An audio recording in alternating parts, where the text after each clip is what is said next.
Greetings, Minecrafters, and welcome to another, hopefully uplifting discussion, another Minecraft discussion on all things well-being. This is Kimberly Quinn, and I'm still in Boston on Well-Being Biz for Champlain, which I'm just very excited. I've got one thing in about an hour, and then I'm going to Uber myself on over to some brewery. I don't know, it's going to be a lot of fun. I can't wait to talk about all the cool things we're doing. So today I want to just kind of continue the conversation on savoring because it's about becoming the boss of our brain, right? Well, that has to do with being mindful and being grateful. And savoring is kind of an amped up combo of both of those things because we're in the moment, very alert and awake. Because remember, mindfulness is not at all about being asleep, it's about being alert and awake in this moment right now, right? And also the gratitude piece, because mindfulness and gratitude go together like peas and carrots. They're intricately and intimately related. And so savoring is when we're in that moment, right? It's also the precursor to flow, because they're in that moment when we're savoring, there's no one else we'd rather be in the world and nowhere else we'd rather be in the world. Whether that's a cup of hot chocolate or the good company of someone, or just closing your eyes and breathing the smells in the woods, or maybe you're making something fabulous, which actually also inspired me to talk about this because I'm on Well-Being Biz, as I mentioned. So I want to kind of get out of the hotel to get some really amazingly good for lunch, because I'm just a total foodie. I love to eat, like I just do. And so the nice people at the front desk, these nice ladies, gave me a tip about this awesome deli around the corner. So I went in there and was completely, in a good way, overwhelmed with the goodies in there. It looked, I don't know, it was like an Italian deli with like everything. And there are all kinds of construction workers in there who made me feel like, I don't mean they made me feel, yeah, this is a good way. They're just like 9 feet tall, and I felt very 5 feet tall. That's all I'm saying. They were very pleasant. So I was really struggling to figure out what I wanted to have out of this assortment of amazing things. And this 9 foot tall, because they just seem huge to me, like this very big. This guy went, said, go ahead, because I need time. And he then ordered something I didn't even see, 2 meatball subs, and I watched the woman behind the counter putting together those meatball subs, and I said, oh, I'll have what he's having, thank you very much. And brought that back, and oh my God, I thought I just, died and went straight to my great reward, as my grandmother would say. Wow, just sinking into every bite, making all sorts of sound effects, even though no one's in here. It makes me think of when Harry Met Sally, I'll have what he's having kind of thing.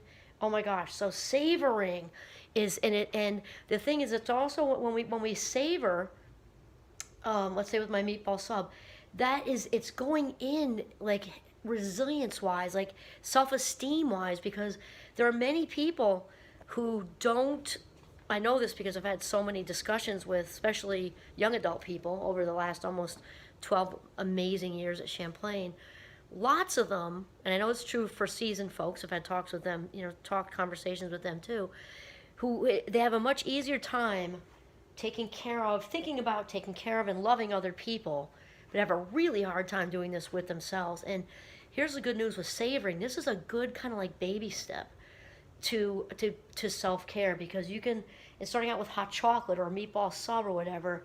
And actually this morning, sunset was killer. I didn't even know I was facing east, and then I did immediately, because the orange and pinks, and it was just, oh my God, it was just so amazing. Starting out with sunrise, did I say sunset? Anyway, sunrise, and meatball subs and good conversation and whatever can be a way to really get going with the self-care in a way that's like a little step if it's hard for you. And it's important also to not judge yourself. Why? I can't even take care of myself, meaning self-care wise. I can't even do this. I can't even, blah, blah. That's not what you want. You say, okay, I'm realizing that this is one way I'd really like to improve in my life. And I'm going to start today by sitting with this cup of coffee or really good burger or salad or whatever, or this person or this walk, whatever. And I'm going to savor this today, and I'm going to tell myself what a darn good job I did. That is what it's about right there. Okay, so I'm also going to use my own little cheat sheet here. So 10 tips for this. One is, this is my Psychology Today article. Realize that life is not a dress rehearsal. I cannot say enough about that. We're often waiting to savor. And I think of actually very simple things when I think of savor. You can savor, a wedding like we did yesterday, but within all that big stuff, I was savoring the decorations, which were my favorite color. The food was amazing. In addition to all the biggies, like watching our son get married and meeting this wonderful new family and his beautiful bride and her dress, all that. It also was, the smell in the air, with the food and the taste of the wine and all that stuff. So, not a dress rehearsal. That means don't put off enjoying yourself, even if it is, a lunch or something. Don't put it off because there's no guarantees. This is the big game. Next is make a daily not to-do list. For all you to-do list people, I'm not saying that's a bad thing. I don't want to to-do list shame anybody. I don't want to shame anybody for any reason. Why? Because I'm on an anti-shame campaign. In case you can't tell, I am really pumped for today's events. I'm also extroverted, and I get charged by meeting all kinds of new people, and I can't wait. Just say no. Tell yourself. I love this. We were talking about when I was walking out in the woods with little Giovanni, that savoring also is a break from accomplishment, because we are so accomplishment focused in the US of A, which I love. I love the good old US of A, and we're not saying it's not important to accomplish. It's actually part of Marty Seligman's PERMA, Father of Positive Psychology. That's the A in PERMA, is accomplishment. So that's good within reason. We just don't want to, balance is the key, because we can be over-focused on accomplishment, and that rips us right out of the moment, which we don't want to do. So just say no is just we're exempt from accomplishment for the next 15 minutes, or 20 minutes, whatever, while we have the meatball sub, or while we go for a walk, or sit with this person, or have my tea in the morning, write my gratitude journal. For that 15 minutes, I don't need to think about accomplishing anything or goals for that day. Just take a break. Next, I have get out of Dodge. I have savorers in training. And so that might be some of you who are just getting started with the well-being path. And if you're watching this video, that counts, because you're attracted to watching this video and hopefully others as well, and reading positive affirmation stuff. You're on the path right there. And so savers in training often need to have some alone time in order to become fully confident, closing your eyes, taking it all in, and do what you need to do to make it work for you. Personally, I guess because I've just been in this for a while, I will literally, I did it yesterday, actually. I wanted to be early for the wedding just so I didn't have any issues, and I sat in my Jeep and put on meditation music, tipped the seat back, eyes closed, palms up, and don't care who's watching. And you know what? If you're not there yet, because there was a time when I wasn't there yet for sure, people are watching and stuff, then get out of Dodge. Give yourself that comfort zone so you get started, and then reinforces all the good stuff you're doing for yourself. Remember to work to live and not live to work. And this is a big statement coming from me, because I love, capital LOVE, what I do. And I've got a dual role, as I think you know by now, teaching Mindcraft and some other things, and also all the cool well-being stuff that I get to travel around and do on campus with faculty, staff, parents, students. I can't even, my cup just runneth over, especially today, because I love doing in-person presentations and stuff. And I also went for the Chronicle too. And that said, though, even when we love what we do, remember that it's about spreading the love and also to be with our families and have all those connections with friends.